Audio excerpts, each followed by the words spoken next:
Would you like to learn a spell? Tracy Ash, Trash, as he was affectionately called by his friends and family, stared at the text message, which had just dinged on his phone's notification. The number was odd and had already been flagged as potential spam. Trash leaned back in the uncomfortable rickety wooden chair in which he sat on the large deck of the vacation cottage. He could hear the distant sound of the television behind him underneath the rustling of the green forest, which stretched out before him in the warm summer wind. He could, in his mind's eye, see his parents and little sister all asleep in the living room, in the flashing glow of the massive flat-screen television.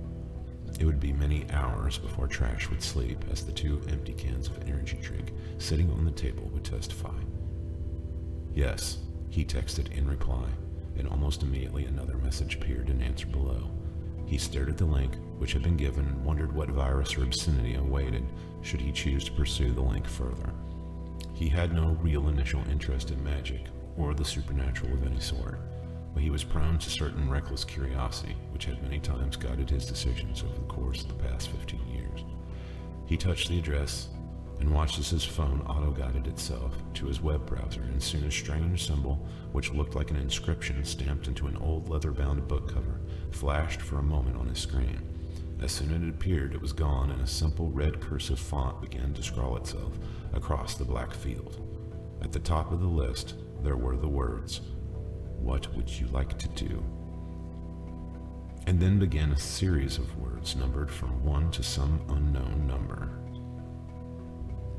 Trash coughed with enthusiastic surprise as his eyes traveled down the list, seeing items like fly, win money, find love, dominate, remember, forget, lose weight, teleport, become strong, defeat enemies, attract, cause nightmares, contact the dead, and time travel. On and on. Holy shit, he whispered, as his mind excitedly contemplated the strange but entertaining fantasy that maybe somehow something like this was real, and it might work.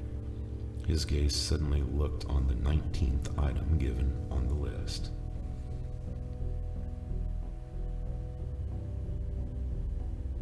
He found himself clicking many of the headings, groaning with disappointment as long lists of required items and time-consuming ceremonies were explained in text, book style for each one.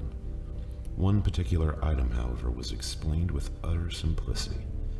The heading read, "Find Lost Things," and its information read, "Say these words to find something lost." Already his mind was calling up the mountains of items he'd lost almost on a daily basis. His mom proclaiming such cliches as, "If it were a snake, you would have been bitten," or "You would lose your head if it were not attached." Each time she conjured forth with ease some object that had been lost in the mess of Trash's existence. Trash made his environment with a subtle force of disorder, which affected his world like a field of radiation, corrupting all things orderly with his chaos.